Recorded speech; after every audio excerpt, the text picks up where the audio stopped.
DBC নিউজের নিয়মিত আয়োজন আইপে নিবেদিত সংবাদ সম্প্রসারণ পাওয়ার্ড বাই এন মোহাম্মদ গ্রুপে সবাইকে স্বাগত জানাচ্ছি আমি সোনিয়া হক। দিনের বাছাই করা সংবাদ এবং এর পর্যালোচনা নিয়ে সংবাদ সম্প্রসারণে আজ আমার সাথে অতিথি হয়ে এসেছেন লেখক, গবেষক ও সাংবাদিক আফসান চৌধুরী। এবং জানিয়ে রাখতে চাই, খুব শিগগিরই আমাদের সাথে দৈনিক সংবাদের ভারপ্রাপ্ত সম্পাদক খন্দকার মুনিরুজ্জামানও যোগ দেবেন। আফসান চৌধুরী, আপনাকে স্বাগত। এবং আমরা শুরুতেই আজকের দিনের প্রধান খবরগুলো জেনে নেব। দর্শক, এ পর্যায়ে জেনে নেব মার্কেন্টাইল ব্যাংক আজকের সংবাদ শিরোনাম। বিমানবন্দরে নিরাপত্তার ঘাটতি ছিল না বললেন বিমান প্রতিমন্ত্রী। তদন্ত প্রতিবেদন দেয়া হবে 5 দিনের মধ্যে। বড় দুর্নীতিবাজদের বিরুদ্ধে দুদকের তৎপরতা দেখতে চায় নাগরিক সমাজ। মেগা প্রকল্পে দুর্নীতি বন্ধের তাগিদ। এবং ডাকসু নির্বাচনে প্যানেল দিল ছাত্রদল। ছাত্রলীগের মনোনয়ন বঞ্চিতদের একটি অংশের আলাদা প্যানেল ঘোষণা।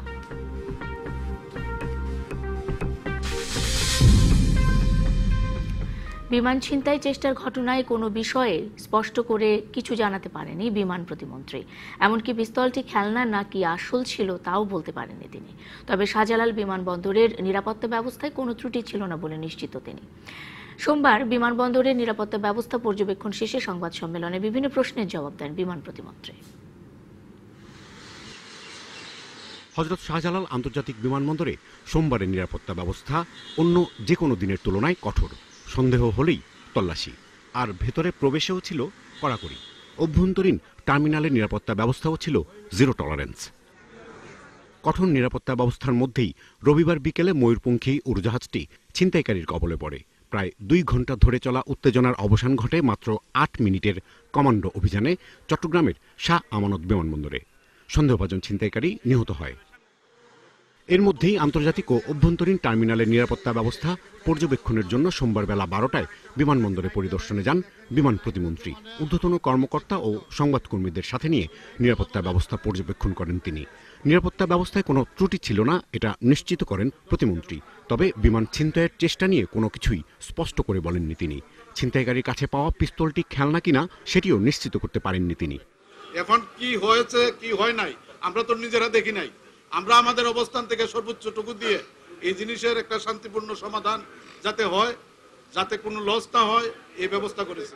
অস্ত্র নিয়ে একজন যাত্রী উড়োজাহাজে উঠলেন কি করে, এই প্রশ্নেরও সদুত্তর মেলেনি। সেটা পিস্তল কিনা এখন আমরা ওয়াকিবহাল না, পিস্তল কিনা খেলনা পিস্তল কিনা যে কোনো কিছু হতে পারে। তারপরে আমরা তদন্ত টিম গঠন করেছি। তদন্ত টিমের রিপোর্টের পরে আমরা বুঝতে পারবো এটা প্রকৃতপক্ষে অস্ত্র নাকি খেলনা অস্ত্র বাকি। বিমানবন্দরের নিরাপত্তা নিশ্চিতে কাজ করা সংস্থাগুলোর মধ্যে কোনো সমন্বয়হীনতা নেই বলেও দাবি করেন বিমান প্রতিমন্ত্রী। Rajib Ghosh, DBC news, Dhaka. Dubai যাওয়ার কথা বলে পরিবার থেকে টাকা নেয় পলাশ। দুবাই না গেলেও ওঠেন দুবাইগামী ফ্লাইটে, চেষ্টা চালান বিমান ছিনতাইয়ের। নিহতের বাবা বলছেন, পলাশ পরিবারের অবাধ্য সন্তান, তার অপকর্মের দায় নেবেন না তারা, এমনকি মরদেহ গ্রহণ করবেন না। র্যাব বলছে পলাশের অপরাধের পুরনো রেকর্ড আছে। 4 সন্তানের মধ্যে একমাত্র ছেলে পলাশ। নারায়ণগঞ্জের তাহিরপুর মাদ্রাসা থেকে দাখিল পাশ করার পর ভর্তি হয় সোনারগাঁও ডিগ্রি কলেজে, কিন্তু বেশি দূর এগোয়নি তার পড়ালেখা। পরে বিদেশেও ছিলেন নারায়ণগঞ্জের সোনারগাঁওয়ের এই পলাশ। সবশেষ শুক্রবার দুবাই যাওয়ার কথা বলে 500 দিরহাম নেয় সে, কিন্তু বিমানে উঠে এরকম ঘটনার জন্ম দিবে ধারণাতেও ছিল না তার পরিবারের। অবৈধ কথাবার্তা হতো না, মনে করেন ওই জানা যায় আগে, মনে করেন বিয়ে সাথে করছে নিজে নিজে, বাপ মারও হোনা নাই, টাকা পয়সা নষ্ট হইলে তারপরে আর আমি জায়গা দিতাম না। আমার সিদ্ধান্ত হলো আমি আনতাম না, পারিবারিক ব্যাপারে যদি কয় তার একটা ছেলে শেষবারের মধ্যে। আমার ইচ্ছা হলো এ সমস্ত ফলাফল না আনলে ভালো। স্থানীয়রা বলছেন, নায়িকা শিমলাকে বিয়ে করার ব্যাপারে পরিষ্কার নন তারা। তবে কয়েকদিন আগে শিমলাকে নিয়ে এলাকায় আসেন পলাশ। নায়িকার সঙ্গে সম্পর্ক, পলাশের এ পরিবর্তনে হতবাক স্থানীয়রাও। তারা ভালো করার জন্য বিদেশে পাঠালো, মালয়েশিয়া পাঠালো। তো মালয়েশিয়া প্রায় 3 মাস না 4 মাস থাকার পরে আবার দেশে এসে বললো সিমলারে বিয়ে করছে, নায়িকা সিমলারে। ওটা শুনছি, আমি দেখি নাই। তো বিয়ে করছে, এখানে 2 বার আসছিল। আমার বললো, দাদা আল্লাহ যাই দুবাই, যাও ভাই একটু মানুষ ছিল, যাও বাবারে তো খাইছো, আর কত বাবারে কিছু কামাই করে দিবা না। র্যাব জানায়, নারী অপহরণের মামলায় গ্রেপ্তার ও কারাগারে ছিল পলাশ। আমাদের যে সার্ভার ক্রিমিনাল ডেটাবেজ অনুযায়ী যে রেকর্ড আছে সেই অনুযায়ী তার নাম হচ্ছে মোহাম্মদ পলাশ আহমেদ, পিতা পিয়ার জাহান সর্দার, সে নারায়ণগঞ্জের বাসিন্দা। র্যাব 11 কর্তৃক তাকে গ্রেপ্তার করা হয়েছিল 28শে মার্চ 2012 সালে সোনারগাঁ থানার একটি অপহরণ সংক্রান্ত মামলায়, এবং সেই মামলায় তাকে গ্রেপ্তার করে এটা থানাতে হস্তান্তর করা হয়েছিল। এদিকে বিমান ছিনতাইয়ের ঘটনায় এখনও মামলা হয়নি। সিভিল এভিয়েশন এজাহার নিয়ে আসলে মামলা হবে বলে জানায় পতেঙ্গা থানা পুলিশ। সিভিল এভিয়েশন এজাহার দিবেন বলেছেন। এজাহার প্রাপ্তি সাপেক্ষে আমরা পরবর্তী আইনগত ব্যবস্থা নিব। এখন যদি লাশের দাবিদার আসে, আমরা যাচাই বাছাই সাপেক্ষে লাশটা তাদের জিম্মায় দিয়ে দিব। ময়না তদন্ত শেষে পলাশের মরদেহ রাখা হয়েছে চট্টগ্রাম মেডিকেলের হিমঘরে। DBC news desk. বড় দুর্নীতিবাজদের বিরুদ্ধে দুর্নীতি দমন কমিশনের কার্যক্রম দৃশ্যমান দেখতে চান দেশের বিশিষ্টজনরা। তারা বলছেন, দুদকের প্রতি সাধারণ মানুষের আস্থা বাড়াতে হলে মেগা প্রকল্পে দুর্নীতি বন্ধে তৎপরতা দেখাতে হবে। সোমবার দুদকের সেমিনারে এমন মন্তব্য করেন তারা। দুর্নীতি দমন ও প্রতিরোধে বিভিন্ন শ্রেণী পেশার মানুষের মত নিয়ে কৌশলপত্র তৈরি করছে দুদক। সোমবার সংস্থাটির কর্তারা নাগরিক সমাজের সাথে মতবিনিময় করেন। আমরা চেষ্টা করব to hand down this crime. এ সময় বড় দুর্নীতির দিকে মনোযোগ দিতে দুদককে পরামর্শ দেন বক্তারা। শিক্ষাটা অনেকটা এটা পয়সার ব্যাপার হয়ে দাঁড়িয়েছে। স্বাস্থ্য ক্ষেত্রে একটু গুরুত্ব দিতে হবে। কয়েকটা ঘটনা খুব ব্যাপকভাবে আলোচনা। দুর্নীতি দমন কমিশনের সীমাবদ্ধতা আছে, কিন্তু সেই সীমাবদ্ধতা নিয়ে আমার মনে হয় কর্তৃপক্ষীয় মহলের সঙ্গে আলাপ আলোচনা করা দরকার। সেবা খাতের দুর্নীতি কিন্তু সাধারণ মানুষকে সরাসরিভাবে তারা এর দ্বারা ক্ষতিগ্রস্ত হয়। মেগা দুর্নীতির দ্বারা রাষ্ট্রের ভবিষ্যৎ ধ্বংস হয়, রাষ্ট্র অকার্যকর রাষ্ট্রে পরিণত হতে পারে। স্বাস্থ্য ও শিক্ষা খাতের দুর্নীতির পাশাপাশি ব্যাংকের অর্থ লোপাট নিয়েও কথা বলেন বক্তারা। এক্ষেত্রে দুদকের ব্যর্থতার কথাও উঠে আসে। বাংলাদেশে আজকে যদি প্রধান দুঃখ কিছু থাকে তাহলে সেটা হচ্ছে দুর্নীতি। অবিলম্বে একেবারে সচক্ষে দৃশ্যমান কিছু ঘটনা ঘটিয়ে ফেলা। আলোচিত দুর্নীতিবান ব্যক্তিরা যদি স্বচ্ছন্দে ক্ষমতার বলে দৃশ্যমান থাকেন, নিম্ন পর্যায়ে দুর্নীতিকে দৃষ্টান্তমূলকভাবে অবলোকন করব, এটা অবাস্তব চিন্তা। ব্যাংকিং সেক্টরটাও আপনাদের আরেকটু বেশি করে তৎপর হওয়ার বিষয় কেন আসছে না? জনমনে কিন্তু এই প্রশ্নগুলো আসে। এ সময় দুদক চেয়ারম্যান দাবি করেন, তাদের তৎপরতায় খেলাপি অর্থ ব্যাংকে ফেরত আসছে। ব্যাংকিং খাতে মামলার কারণে এবং চার্জশিট না হওয়ার কারণে না হলেও 3 থেকে 4 হাজার কোটি টাকা নগদ জমা পড়েছে ব্যাংক ভয়ে।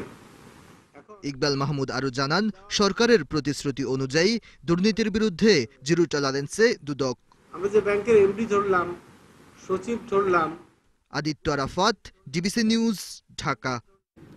মনোনয়নপত্র সংগ্রহের শেষ দিনে প্যানেল ঘোষণা করল ছাত্রদল। বাম ছাত্র সংগঠন, কোটা আন্দোলনকারী ছাড়াও ছাত্রলীগের বিদ্রোহীরা। ছাত্রদলে ভিপি পদে মোস্তাফিজুর রহমান, জিএস আনিসুর রহমান ও এইচজিএস পদে খোরশেদ আলম সোহেলকে মনোনয়ন দেওয়া হয়েছে। ছাত্রলীগ বলছে, আলোচনা করে বিদ্রোহীদের সঙ্গে সমঝোতা করা হবে। রবিবার ছাত্রলীগ সভাপতি রেজওয়ানুল হক চৌধুরী শোভনকে ভিপি করে ডাকসু নির্বাচনে 25 সদস্যের প্যানেল ঘোষণা করার পরের দিনই বাদ পড়ায় ক্ষুব্ধরা আলাদা প্যানেল ঘোষণা করে। আমাদের এজিএস ছাত্রলীগের সদ্য বিদায়ী সহসভাপতি সোহান খানকে VP, Aminul Islam বুলবুলকে GS, Mohammad রনিকে AGS মনোনীত করে ডাকসুর জন্য প্যানেল ঘোষণা করা হয়। কোনো পক্ষ বিপক্ষ নয়, এটা কোনো গ্রুপিং নয়। এখানে সবার নির্বাচন করার অধিকার আছে। একজন ঢাকা বিশ্ববিদ্যালয়ের সচেতন ছাত্র হিসেবে আমাদের নির্বাচন করার অধিকার আছে। ছাত্রলীগ সভাপতি বলছেন, এত বড় সংগঠনের সবাইকে পদ দেয়া সম্ভব নয়। পদগুলার বিপরীতে আমাদের কিন্তু পদ প্রত্যাশী অনেক বেশি। তাদের সাথে আমরা কথা বলে তাদের সাথে একটি সমঝোতা করে তাদের আমরা আশা করি ঠিক হয়ে যাবে। আর মনোনয়নপত্র সংগ্রহের শেষ দিন সোমবার মোস্তাফিজুর রহমানকে ভিপি, আনিসুর রহমানকে জিএস, খোরশেদ আলম সোহেলকে এজিএস করে প্যানেল ঘোষণা দেয় ছাত্রদল। বিভিন্ন হল থেকে এবং ঢাকা বিশ্ববিদ্যালয়ের ক্ষমতাসীন ছাত্র সংগঠনের পক্ষ থেকে যারা বিভিন্ন হলে এবং ডাকসুতে নির্বাচন করার জন্য মনোনয়ন ফর্ম নিয়েছেন, তাদের বিভিন্নভাবে হুমকি দামকি দেওয়া হচ্ছে, ভয়ভীতি দেখানো হচ্ছে। এটা অত্যন্ত দুঃখজনক। এদিকে লিটন নন্দীকে ভিপি, উম্মে হাবিবা বেনজিরকে জিএস ও সাদিকুল ইসলামকে এজিএস করে প্যানেল দিয়েছে প্রগতিশীল ছাত্রজোট ও সাম্রাজ্যবাদ বিরোধী ছাত্র ঐক্য। এখানে যদি সুষ্ঠু নিরপেক্ষ নির্বাচন হয় আমরা বিপুল ভোটে এখানে বিজয়ী হব। এছাড়া নুরুল হক নুরুকে ভিপি, রাশেদ খানকে জিএস ও ফারুক হাসানকে এজিএস করে প্যানেল ঘোষণা করেছে কোটা সংস্কার আন্দোলনকারীরা। আমরা যেহেতু এই বিশ্ববিদ্যালয়ের শিক্ষার্থী, শত বাধা বিঘ্ন উপেক্ষা করে আমরা আমাদের কার্যক্রম চালিয়ে যাব। ডাকসু নির্বাচনের ভোট গ্রহণ 11ই মার্চ সকাল 8টা থেকে দুপুর 2টা পর্যন্ত। বুলবুল রেজা, ডিবিসি নিউজ, ঢাকা। এই ছিল মূলত আজকের দিনের প্রধান সংবাদগুলো। আমাদের সাথে আফসান চৌধুরী আগে থেকেই যোগ দিয়েছিলেন এবং আমরা যেমনটা জানিয়ে রেখেছিলাম যে খন্দকার মনিরুজ্জামানও আমাদের সাথে এরই মধ্যে যোগ দিবেন, তিনিও যোগ দিয়েছেন। আপনাকেও স্বাগত খন্দকার মনিরুজ্জামান। আমরা আলোচনায় যেতে চাই। আজকের দিনের খবরগুলো, মূল খবরগুলো আমরা শুনছিলাম।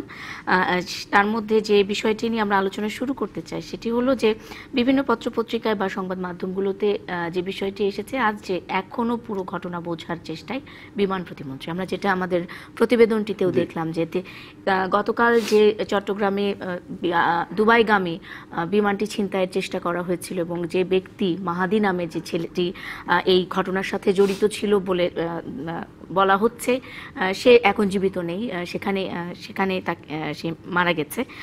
এখন প্রশ্ন হলো যে এখন পর্যন্ত পুরো ঘটনা আমরা স্পষ্ট নই, বিমান প্রতিমন্ত্রীও স্পষ্ট করে কিছুই বলতে পারছেন না।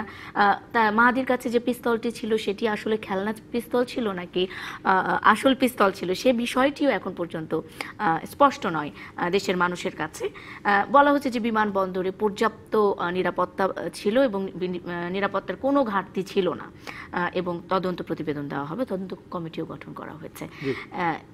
আপনি আসলে আপনার দৃষ্টিতে কি মনে হয় আফসান চৌধুরী, যে আসলে নিরাপত্তার বিষয়টি আমরা বলছি, এই ঘটনা থেকে নিরাপত্তার বিষয়টি নিয়ে আমরা কতটুকু আশঙ্কা মুক্ত হতে পারি? ধন্যবাদ।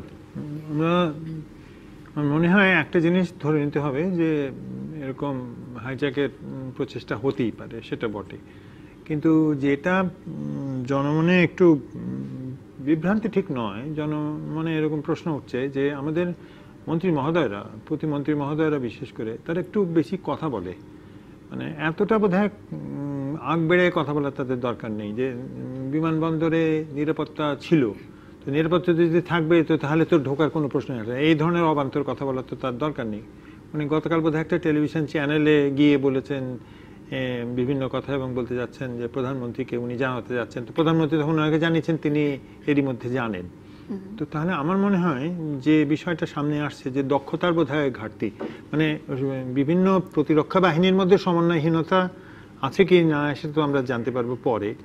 প্রতিরক্ষার একটা সীমাবদ্ধতা অবশ্যই আছে, তা না ঢুকতে পারতো না। খেলনা পিস্তল আর রিয়েল পিস্তল সেটা অন্য কথা, এটা কিভাবে পার হলো এটা তো দেখতে পাওয়া যায়, এটা তো স্ক্যানিং মেশিনে ধরা পড়ার কথা।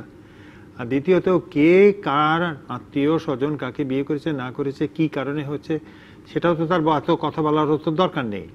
উনি যদি বলেন যে এরকম একটা ঘটনা ঘটেছে আমরা দেখি, এর চেয়ে বেশি তো কেউ জানতে চাইছে না। তো ওনাদের যে আগ বেড়ে এত অতিকথন, এবং আপনি দেখবেন যে ওই চুরিহাটার বিষয় মন্ত্রীরা একে অন্যকে বলছে না এখানে কেমিক্যাল ছিল, এখানে কেমিক্যাল ছিল না করে একটু ল্যাজে গোবরে অবস্থা করছেন। তো আমার মনে হয় সরকারের মন্ত্রীদের পরিপ্রেক্ষিতে ভাবমূর্তিতে একটু ক্ষুণ্ণ হচ্ছে।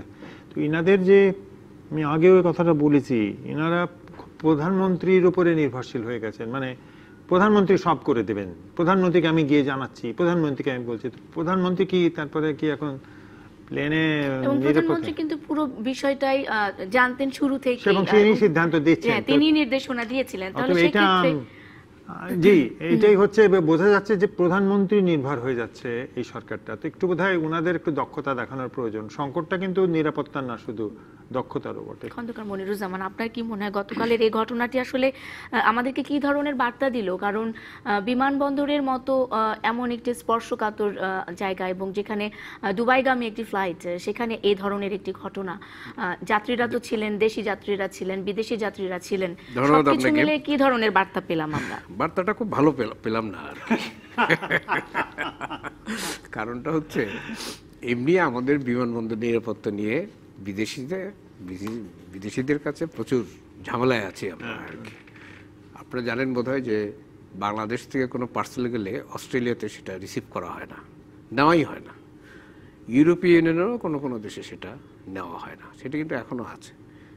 কিছুদিন আগে, বছরখানেক বা বছর দেড়েক আগে বাংলাদেশ ঢাকা আন্তর্জাতিক হজরত শাহজালাল আন্তর্জাতিক বিমানবন্দরের নিরাপত্তা কীরকম সেটা দেখার জন্যে থেকে ইংল্যান্ড থেকে নিরাপত্তা বিশেষজ্ঞ এসেছিল, বিমানবন্দর নিরাপত্তা বিশেষজ্ঞ এসেছিল।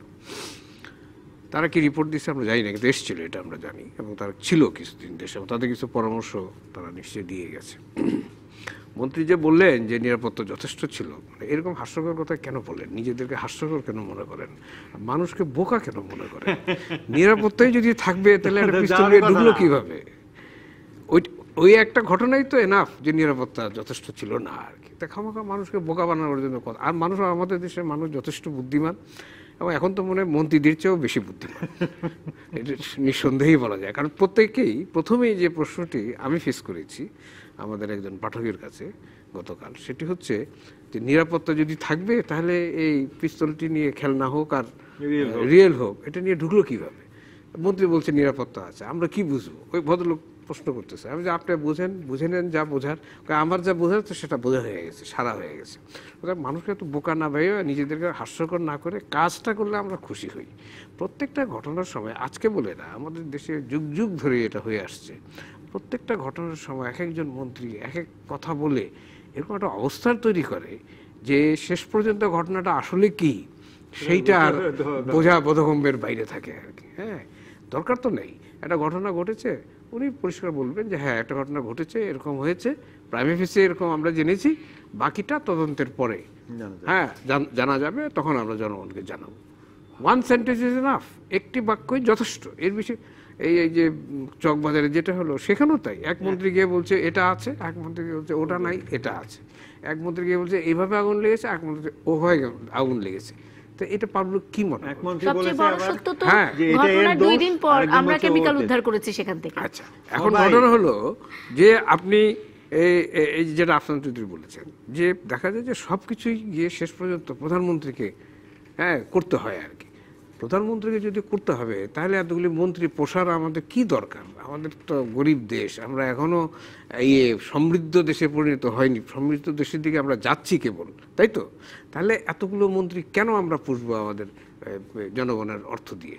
প্রধানমন্ত্রী সব তার বিভিন্ন দপ্তর, প্রত্যেক মন্ত্রণালয়ে একটা করে দপ্তর থাকবে, মাননীয় প্রধানমন্ত্রী সেই দপ্তরগুলি দেখাশোনা করবেন, কাজ হয়ে যাবে। এতগুলি মন্ত্রী রাখার দরকার নেই। ওনারা কোথায় কোথায় বলেন প্রধানমন্ত্রীকে জানিয়েছে, প্রধানমন্ত্রীকে বলেছে, প্রধানমন্ত্রী তো তাদেরকে ডেলিগেট করেছে ক্ষমতা, ডেলিগেট করেছেন দায়িত্ব, সেই দায়িত্ব সে ক্ষমতা পালন করার কথা তো তাদের।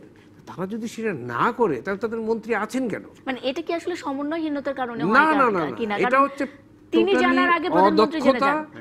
অদক্ষতা এবং নিজের দায়িত্ব পালন না করার ব্যাপার। হ্যাঁ, এটা আমার একটা দায়িত্ব দিয়েছেন মন্ত্রিসভা থেকে, আমি একটা দায়িত্ব পেয়েছি একজন মন্ত্রী, তা আমার তো দায়িত্ব তো হচ্ছে সেটা করা, এক্সিকিউট করা। আমি সেটা কিছু না করে আমি কেন তুমি প্রধানমন্ত্রীকে এখন জানাবে কেন? তোমার কাজটা হচ্ছে এটা করে তারপরে প্রধানমন্ত্রীর কাছে রিপোর্ট দেবে, সেটা হচ্ছে নিয়ম। তা না, আগেই প্রধানমন্ত্রী, অর্থাৎ প্রধানমন্ত্রী যদি করে দেন তাহলে তার ঘাড়ে আর কোনো দায় দায়িত্ব থাকে না, বোঝা থাকে না, ঝামেলা থাকে না, তিনি নিষ্ক্রিয় হাত পা ধুয়ে এবার সাফ সুতরা হয়ে যান। যেমন আমাদের মাননীয় সেতুমন্ত্রী পাই বলেন আমরা এটা ব্যর্থ হয়েছি, ওটা ব্যর্থ হয়েছি, আমরা শিক্ষা নিচ্ছি, আমরা কি ঘুমিয়েছিলাম? আরে হোয়াট ইজ দিস? একজন মন্ত্রী যদি এইভাবে কথা বলেন দেশের মানুষ কোথায় যাবে বলেন? হ্যাঁ, তাই একজন পাল্টা প্রশ্ন করছে, ঘুমিয়ে যদি না থাকেন তাহলে 9 বছর এই নির্দলী থেকে গেল না কেন এইসব দাহ্য পদার্থ? এই ধরনের হাস্যকর কথা, নিজেদেরকে হাস্যকর করা, সরকারকে হাস্য করার দায়িত্ব তো তাদের না। তাদের দায়িত্ব হচ্ছে কাজ করা, to perform. Performance is their only duty. সেটা না করে এসব ফালতু কথা বলে, ফালতু কথা করার দরকার নেই, এতজন মন্ত্রী ওখানে যাওয়ারও দরকার নেই। আপনি দেখেন, আপনি দেখেন, একটা ছোট্ট কথা বলে শেষ করছি। এই যে 9/11-এ টুইন টাওয়ার যে অ্যাটাক হলো, এত বড় একটা ঘটনা, ওয়ান সিঙ্গল ম্যান যে এই পুরা ঘটনাটির পরে রেস্কিউটা পরিচালনা করেছে, সেটা কে? গুলিয়ানি, নিউ ইয়র্কের মেয়র। কোনো মন্ত্রীও না, কোনো অ্যাডমিনিস্ট্রেটরও না, কোনো প্রেসিডেন্ট ছিল পাশে দাঁড়ায় ছিল, সে একটা কথাও বলেনি। আপনি যদি ফুটেজগুলি যদি দেখে থাকেন, প্রেসিডেন্ট বুশ ছিল তখন প্রেসিডেন্ট আমেরিকার, উনি ছিলেন কিন্তু উনি কোনো কথা বলেননি। পুরা A to Z কাজটা গুলিয়ানি করেছে, কারণ ওটা তার দায়িত্ব, and he performed his duty. আমাদের মন্ত্রী কি করেন? করেন না। তাহলে আর ওই নিরাপত্তা হবে একটু যদি ঘুরিয়ে জিজ্ঞেস করি খন্দকার মনিরুজ্জামান, সেটি হলো যে মাহাদি নামে যে ছেলেটি বিভিন্ন রকমের কথা বলা হচ্ছে যাকে নিয়ে, যে এর সাথে ওর সাথে জড়িয়ে কে কাকে বিয়ে করেছিল, যেটি আফসান চৌধুরী বলছিলেন, এবং তার হাতে যে পিস্তলটি ছিল সেটি খেলনা পিস্তল নাকি আসল পিস্তল, সে বিষয়টিও কিন্তু পরিষ্কার নয়। সেক্ষেত্রে ছেলেটি আসলে কি বলতে চেয়েছিল এ বিষয়টিও কিন্তু আমরা জানি না। আসলেও এটি ছিনতাইয়ের ঘটনা ছিল কিনা, মানে তাকে জীবিত উদ্ধার করা গেলে সে বিষয়টি জানা যেত কিনা, তার আচরণ আক্রমণাত্মক হওয়ায় তাকে সেখানে মানে শেষ করে দিতে হয়েছে, এই ধরনের বক্তব্য কিন্তু আমরা শুনছিলাম। এটা শুনেন, ছিনতাইয়ের ঘটনার ক্ষেত্রে, কতগুলি ঘটনার ক্ষেত্রে আপনি রিস্ক নেওয়া যাবে না, হ্যাঁ, কারণ এখানে মানুষের জীবন জড়িত আছে। ছিনতাই বলেন বা টেরর অ্যাটাক যখন হয়, যেমন আমাদের যে ইয়েতে হয়েছিল, হোলি আর্টিজান হয়েছিল, এই ধরনের ঘটনায় আপনি কীভাবে রিস্ক নেবেন? এখানে মানুষের জীবন জড়িত আছে। আর তার আচরণ যদি উগ্র হয়, আচরণ যদি আক্রমণাত্মক হয়, তাহলে তো আসলে রিস্ক নেওয়া যাবে না। এটা ঠিক আছে, আমার মনে হয় অনেকে এটা বলেন মানবাধিকার ইত্যাদি ইত্যাদি, কিন্তু মানবাধিকারও তো একটা লিমিট আছে কোন পর্যন্ত। হ্যাঁ, 100 লোকের জীবনকে জিম্মি রেখে তো মানবাধিকার প্রশ্ন আসে না আর কি। এটা হলো আমার দৃষ্টিভঙ্গি। যাই হোক, অনেকে হয়তো ডিফার করবেন। আরেকটা বিষয় হচ্ছে, আমার কাছে এটাই মেটেরিয়াল, যে এই ছেলেটি আসলে কি করতে চেয়েছিল, কেন করতে চেয়েছিল, সেটাই মেটেরিয়াল। আজকে দেখেন, একটা সময় দুনিয়াতে প্লেনে উঠতে লোকে ভয় পেত, এই 20-25 বছর আগে, নিশ্চয় মনে আছে, তাই না? কারণ অহরহ বিমান হাইজ্যাক তখন একটা অর্ডার অফ দি ডে হয়ে গেছিল, একটা কালচারে পরিণত হয়ে গেছিল বলা যায় এই অর্থে আর কি। এমন কোনো এয়ারলাইন্স নাই পৃথিবীর যে এয়ারলাইন্স হাইজ্যাক হয়নি। হ্যাঁ, এখন বহু বছর পরে, অনেক, আমার তো ধারণা প্রায় 10-12 বছর পরে হবে, আরও বেশিও হতে পারে, হলে আমি অবাক হব না, যে বাংলাদেশের একটি বিমান হাইজ্যাক হয়ে গেছে। বিশ্ব মিডিয়াতে এটা ইয়ে হয়েছে, শিরোনাম হয়েছে, মিডিয়া, টেলিভিশন, রেডিও, সব জায়গায়, অনেক বছর পরে। তাহলে বোঝেন, আপনি যে প্রথম প্রশ্নটা করেছিলেন যে আমাদের ইমেজটা কোথায় গেল, তাহলে বোঝেন আমাদের ইমেজটা কোথায় গেল। হ্যাঁ, একটা বিরতি নিয়ে ফিরে আসি। বিরতি নিয়ে ফিরে এসে আমরা পরবর্তী প্রসঙ্গে আলোচনায় যাব। একটা বিরতি নিয়ে ফিরছি, সঙ্গে থাকুন সংবাদ সম্প্রসারণ। বিরতির পর স্বাগত আরেকবার। দেখছেন সংবাদ সম্প্রসারণ। খন্দকার মনিরুজ্জামান আছেন, আফসান চৌধুরী আছেন আমাদের সাথে। আমরা প্রসঙ্গ পাল্টে আলোচনায় যেতে চাই। আজ বড় বড় দুর্নীতিবাজদের বিরুদ্ধে দুর্নীতি দমন কমিশনের কার্যক্রম দৃশ্যমান দেখতে চান দেশের বিশিষ্ট জনেরা। এরকম একটি মতবিনিময় সভা হয়েছে এবং সেখানে বিশিষ্ট জনেরা তাদের মত দিয়েছেন। তারা বলছেন যে দুদকের প্রতি আস্থা বাড়াতে হলে, দুদককে মানে সাধারণ মানুষের আস্থা বাড়াতে হলে দুদককে এই বিষয়গুলো মেনে চলতে হবে। বড় বড় যারা দুর্নীতির সাথে বড় বড় দুর্নীতিগুলো রয়েছে, ব্যাংক লোপাটের বিষয়গুলো রয়েছে, স্বাস্থ্য খাতে বিভিন্ন ধরনের দুর্নীতির বিষয় রয়েছে, শিক্ষা খাতে রয়েছে, এই যারা দুর্নীতির সাথে জড়িত এই ক্ষেত্রগুলিতে তাদেরকে বিচারের আওতায় আনতে হবে। আফসান চৌধুরী, প্রশ্ন হচ্ছে যে যখন মানুষ ক্ষমতার খুব কাছাকাছি থাকে, অর্থের সহজলভ্যতা থাকে, ক্ষমতার অঢেল প্রাপ্তি থাকে, ঠিক সেই জায়গাতে আসলে তাদেরকে দুর্নীতি থেকে ফিরিয়ে নিয়ে আসা বা সেক্ষেত্রে দুর্নীতিমুক্ত করা দুর্নীতি দমন কমিশনের জন্য কত বড় চ্যালেঞ্জ হতে পারে? ধন্যবাদ। আমি 2014 সালে দুর্নীতির উপরে একটা গবেষণা জরিপের সুপারভিশন করেছিলাম। আমার জানার ইচ্ছা ছিল যে বস্তুতপক্ষে বাংলাদেশ যে বলছে যে দুর্নীতি দমন তারা করবে, এটা কি তাদের কাঠামোগতভাবে সম্ভব কিনা। তো যারা গবেষণা করেছিলেন তাদের বলেছিলেন যে এই দুর্নীতি দমন কমিশন, যেটা তখন মানে দুর্নীতি দমন কেন্দ্র থেকে বোধহয় কমিশন হচ্ছে, তাদের সেই ক্ষমতাটা নেই। দ্বিতীয়ত আমরা একটা বড় তালিকা দেখেছিলাম যে কারা কারা দুর্নীতিতে অভিযুক্ত হয়েছেন। তাতে দেখা যাচ্ছিল মিটার রিডার ইত্যাদি। এমন না যে তারা কম দুর্নীতি করছে, মানে আমাদের চোখে 25 কোটি টাকা তো অনেক টাকা, কিন্তু তারা এই লেভেলের উপরে কোনো উঠতে পারবেন না। আপনি দেখবেন যে তৃতীয়ত কোনো বড়সড় কোনো লোক কিন্তু দুর্নীতিতে ধরা পড়ে না। এখন জনগণের আস্থাভাজনের বিষয় এটা না, আমি এটা বলতে চাই। এটা হচ্ছে আপনার অর্থনৈতিক কাঠামো যেটা চলছে, আপনার প্রশাসনের যে কাঠামো চলছে, সেটা যদি দুর্নীতিগ্রস্ত হয় তাহলে আপনি এফিশিয়েন্ট হবেন না, দক্ষ হবেন না। সমস্যাটা কিন্তু রাষ্ট্রীয়। সমস্যাটা হচ্ছে যে কতটা সুচারুভাবে আপনি সরকারের দায়িত্ব পালন করতে চান। তো এরকম যে অবস্থাটা আছে, এটা বর্তমান দুর্নীতি দমন কমিশন, ওনারা কথা বলেন বেশি, কিন্তু ওনাদের পরিধিতে অনেক সীমিত, ওনাদের ক্ষমতা তো অনেক সীমিত। এবং যেখানে আপনার নিয়ম কানুন আছে যাতে সবচেয়ে বেশি যারা দুর্নীতি দমন করতে পারে, অর্থাৎ ক্ষমতাবান গোষ্ঠী, তাদের বিরুদ্ধে কোনো ব্যবস্থা গ্রহণ করতে হলে তাদেরকে অনুমতি নিতে হবে। এবং তারা যে ধরনের সরাসরি এবং একটু অন্য এদিক ওদিক দিয়ে চাপ সৃষ্টি করতে পারেন, তাতে আমার মনে হয় না এটা খুব বাস্তবভাবে আশা করা যে দুর্নীতি কোনোভাবে কমবে। এখন যেটা হয় যে কদিন ধরলো, আমরা দেখলাম তার 21টা বাড়ি, 22টা গাড়ি, 23টা অ্যাপার্টমেন্ট, আমরা খুব খুশি হয়ে গেলাম, আমি একজন ধরেছে, কিন্তু এটা সিস্টেমের উপরে কোনো প্রভাব ফেলছে না। তো আমার মনে হয় আমাদের আমি একবার লিখেছিলাম যে ওনারা না হয় কয়েকটা মডেল নিক, আচ্ছা আমরা এই সেক্টরটা, এই খাত থেকে আমরা দুর্নীতি মুক্ত করব, আমরা এই খাত থেকে করব, গোটা বাংলাদেশকে দুর্নীতি মুক্ত করার দরকার নেই। কারণ জনগণের যদি তারা আস্থা চান, সেটার চেয়ে বড় হচ্ছে যে সরকারকে তারা দক্ষ করতে পারবে না, তাহলে তারা দেখাতে পারবে যে এই মডেলটা ফলো করো সরকার, শেষ পর্যন্ত সিদ্ধান্তটা নেবে তো বাংলাদেশ সরকার, তাহলে হয়। কিন্তু আমার মনে হয় তারা সেই জায়গায় নেই, এবং আমার মনে হয় না কেউ বলবেন যে তারা নেই। এটা শুধু যে সুধীজনরা বলছেন তা জানে, সবাই যারা কিছুটা হলেও এটার সঙ্গে পরিচিত তারা এটা বলছেন। খন্দকার মনিরুজ্জামান, বড় বড় দুর্নীতির সাথে অনেকেই জড়িত এবং সেগুলো নাম আমরা জানিও, পত্রপত্রিকাতে দেখতে পাই, আমরা বিষয়গুলো ওয়াকিবহাল রয়েছি। কিন্তু তারপরও দেখা যায় যে কোচিং সেন্টারের সামান্য বেতনভুক্ত যে শিক্ষকরা রয়েছে তাদের হাতে হাতকড়া পুড়িয়ে তাদেরকে জেলে নিয়ে যাওয়া হচ্ছে। আসলে কতটুকু নিরপেক্ষভাবে ভূমিকা পালন করতে পারছে দুদক? মোটেই না। এই যে আপনি বললেন কোচিং সেন্টার শিক্ষকদের হাতে হাতকড়া পরিয়ে নিয়ে যাচ্ছেন দুদক, এটা এক ধরনের এক্সিবিশনিস্ট, হ্যাঁ, প্রদর্শনবাদ। দেখো আমরা কত তৎপর। নিরীহ স্কুল টিচারকে হাতকড়া লাগিয়ে নিয়ে যাচ্ছে, এটা হলো কোনো ক্ষমতা দেখানোর কোনো, দেখো আমরা কত কাজ করছি। বা ওই যে 7 জন একে ধরলো একদিন, ওই যে বিআরটিএতে যারা লাইসেন্স ইত্যাদির ওখানে দালালি করে, 7 জন দালালকে ধরলো, হাতকড়া পরালো। এগুলো হচ্ছে আসলে প্রদর্শনবাদ, কাজের কাজ কিছুই না আর কি। হ্যাঁ, আমার এক বন্ধু বলে যে হাসপাতালে আর রোল কল করা আর স্কুলে রোল কল করা কি দুদকের কাজ নাকি? আসলে বিষয়টা তো তাই। এবং এই যে দুদকের চেয়ারম্যান বললেন যে তাদের তৎপরতার জন্য ব্যাংকের টাকা ফেরত আসছে, এটার সঙ্গেও আমি একমত না। ব্যাংকের ডিফল্টের যা ঋণের টাকা প্রতি বছরই 3-4 হাজার কোটি টাকা ফেরত আসে, এটা নতুন কিছু না, এটা দুদকের তৎপরতা লাগে না, এটা নর্মালি আসে। কিন্তু সমস্যাটা হচ্ছে যে 3-4 হাজার কোটি টাকা আসে, কিন্তু 12-15 হাজার কোটি টাকা আসে না, এইটাই হলো ব্যাপার। এবং এই 3-4 কোটির জন্য দুদকের প্রয়োজন নাই, এটা নর্মালি ফাংশনের একটা পার্ট। কারণ যারা এই ঋণগুলো নেয় এবং ঋণগুলো ফেরত না দেওয়ার বাসনার থেকে নেয়, তারাও জানে কিছু কিছু দিয়ে না রাখলে তারা ঝামেলা হবে, পুরোটা হজম করতে পারবে না আর কি। আসলে দুদকের বড় দুর্নীতিবাদদের ধরার ক্ষমতা আছে কিনা জানি না, ইচ্ছা যে নাই এটা পরিষ্কার বোঝা যায়।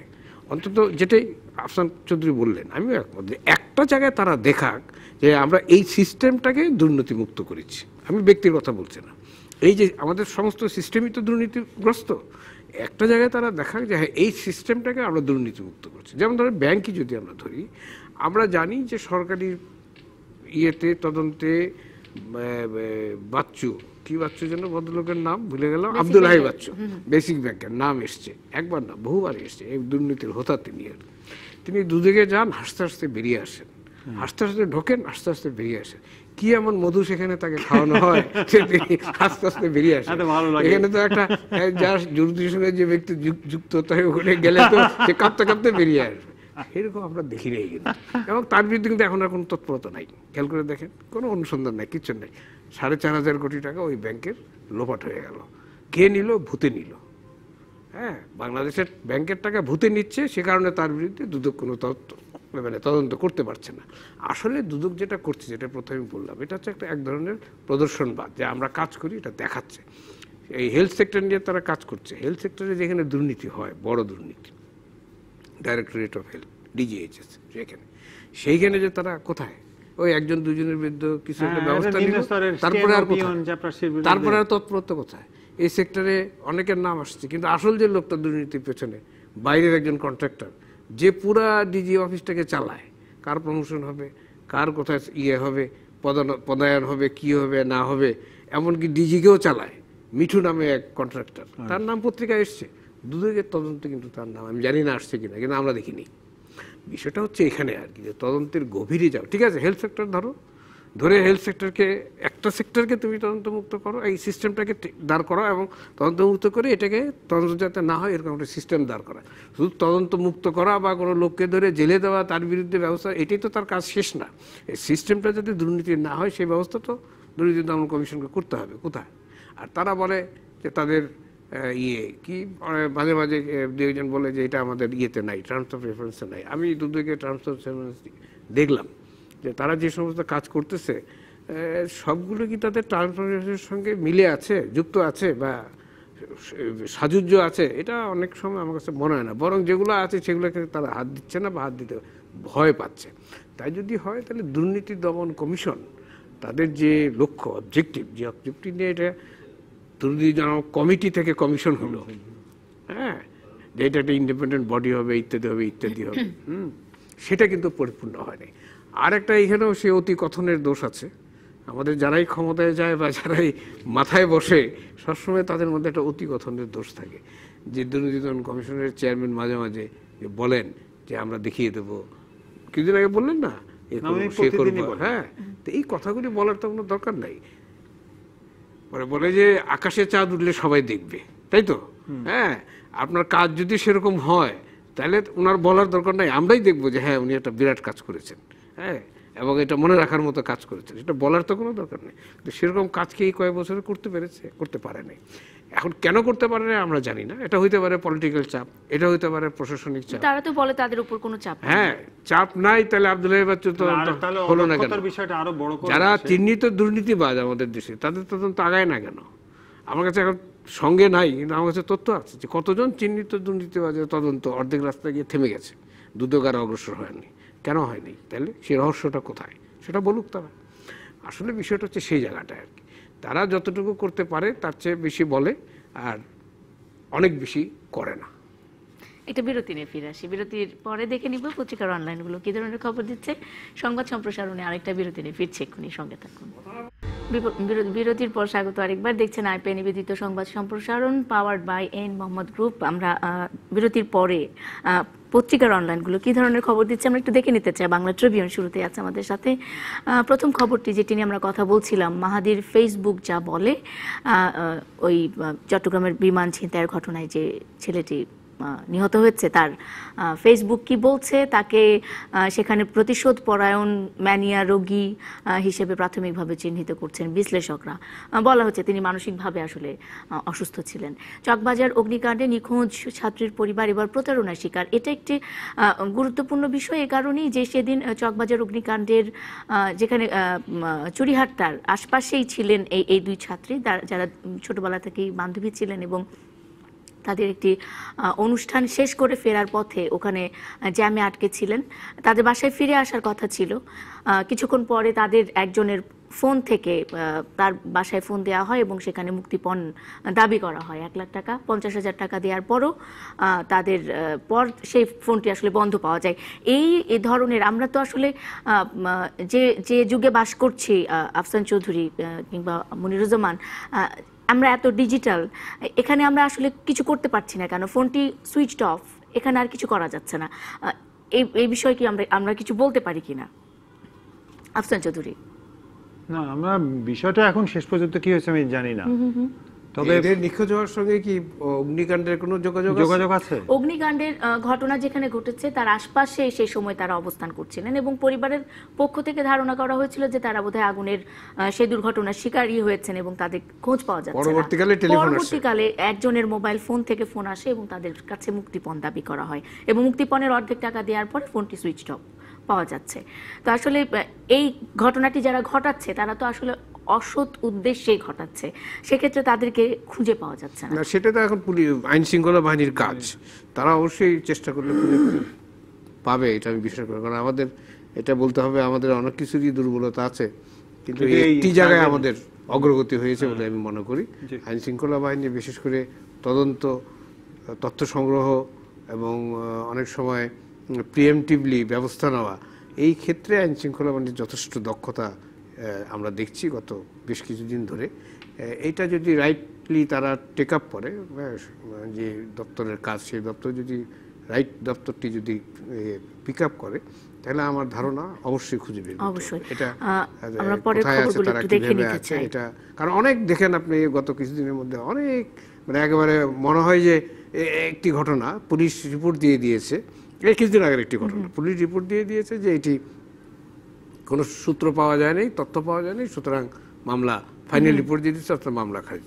আদালত থেকে সেটা পিবিআই নতুন একটি আমরা জানি সংস্থা, পুলিশ ব্যুরো অফ ইনভেস্টিগেশন নামে এটি সংস্থা করা হয়েছে। তারপর তারা সেটা টেক আপ করে এবং তারা কিন্তু ঠিকই সমস্যার সমাধান করে ফেলেছে। পরের খবরগুলো দেখে নিতে চাই। bdnews24.com রয়েছে আমাদের সাথে। দায় কাউকে না কাউকে নিতেই হবে, হাইকোর্ট বলছে। নিমতলীর অগ্নিকাণ্ডে শতাধিক প্রাণহানির পর পুরান ঢাকার যে রাসায়নিকের গুদামগুলো না সরানোর মধ্যে চকবাজারের অগ্নিকাণ্ড ঘটায় উষ্মা প্রকাশ করেছে আদালত, এবং এর দায় কাউকে না কাউকে নিতে হবে বলে আদালতের পক্ষ থেকে বলা হয়েছে। এছাড়া রয়েছে বিমান ছিনতাই, সর্বদলীয় সংসদীয় তদন্ত কমিটি গঠনের দাবি। দিলীপ বড়ুয়াকে আমুর জবাব। গতকাল আমরা যেটি শুনেছিলাম যে দিলীপ বড়ুয়া বলছেন যে আমু যদি একটু সচেতন হতেন তাহলে এই কেমিক্যাল কারখানাগুলো রিলোকেট করা যেত। সচেতন হলেন না কেন? এই প্রশ্নটির উত্তরে এভাবেই আমি গতকালও পেয়েছিলাম মনিরুজ্জামান। মানে যিনি ক্ষমতায় থাকেন আসলে সেই সময় তিনি সেই জিনিসটা চিন্তা করেন না, তিনি দায়িত্ব পালন করেন না, এখন আরেকজনের ঘরে চাপাচ্ছেন, তিনি আবার তার জবাব দিচ্ছেন। এখন আমরা দোষারোপ পাল্টা দোষারোপের পাল্লায় পড়ছি। আরো খবর দেখে নিতে চাই। সুন্দরবনে বন্দুক যুদ্ধে নিহত 4, এখনো পুরো ঘটনা বোঝার চেষ্টায় বিমান প্রতিমন্ত্রী, যেটি নিয়ে আমরা কথা বলছিলাম। কর্মবিমুখ, শিক্ষা হতাশার জন্ম দেয় রাষ্ট্রপতি বলছেন। পুরো প্যানেল নিয়ে ডাকসু ভোটের মাঠে ছাত্রদল নির্বাচনে যাবে না, এরকম একটি কথা আমরা শুনছিলাম, কিন্তু শেষ মুহূর্তে এসে তারা পুরো প্যানেল নিয়ে নির্বাচনে অংশগ্রহণ করতে যাচ্ছে। এটা একটা ইতিবাচক খবর। আমরা বলতে পারি যে দেশে রাজনৈতিক যে স্থবিরতা ছিল সেটা কাটতে শুরু করেছে আফসান চৌধুরী। ধন্যবাদ। আমি জানি না রাজনৈতিক স্থবিরতা কাটছে কিনা, তবে অন্তত ছাত্রদের মধ্যে তাদের মধ্যে এই যে সক্রিয়তাটা এসছে এটা খুব ভালো। এবং দ্বিতীয়ত কিছুদিন আগেও সরকারি দলের কর্মীরা যে পরিমাণ বিরোধী দলের কর্মীদের উপর চড়াও হতো সেটাও একটু কম হয়েছে। তো তার মানে আবার সেটারও নিশ্চয়ই কোনো আদেশ গেছে যে ওদের একটু সুযোগটা দাও।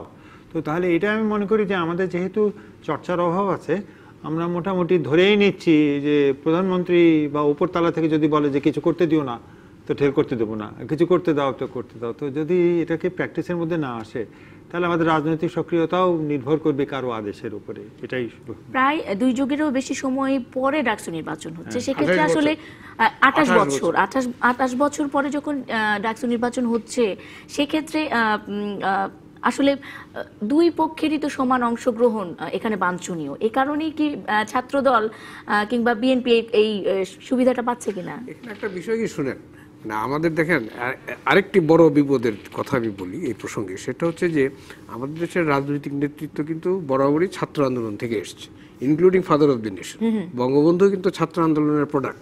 তারপরে ধারাবাহিকভাবে যদি আমরা দেখি প্রত্যেকে, তাজউদ্দিন আহমেদ, এভরিবডি, এবং যে ছিলেন আমাদের প্রথম অস্থায়ী রাষ্ট্রপতি ছিলেন, শহীদুল ইসলাম, সবাই কিন্তু ছাত্র আন্দোলনের প্রোডাক্ট। সবকিছু মিলিয়ে আসলে এখন শেষ কথাটা আমি বলি, এই যে 28 বছর হয়নি ছাত্র আন্দোলন থেকে জাতীয় রাজনীতিতে কর্মী আসা, এটি একটি ইতিবাচক দিক আমরা বলতে পারি। খন্দকার মনিরুজ্জামান, আফসান চৌধুরী, ধন্যবাদ আপনাদের দুজনকে আমাদের সাথে যোগ দেওয়ার জন্য। আর এই ছিল আজকের আইপে নিবেদিত সংবাদ সম্প্রসারণ, পাওয়ার্ড বাই মোহাম্মদ গ্রুপের সাথে থাকার জন্য ধন্যবাদ সবাইকে।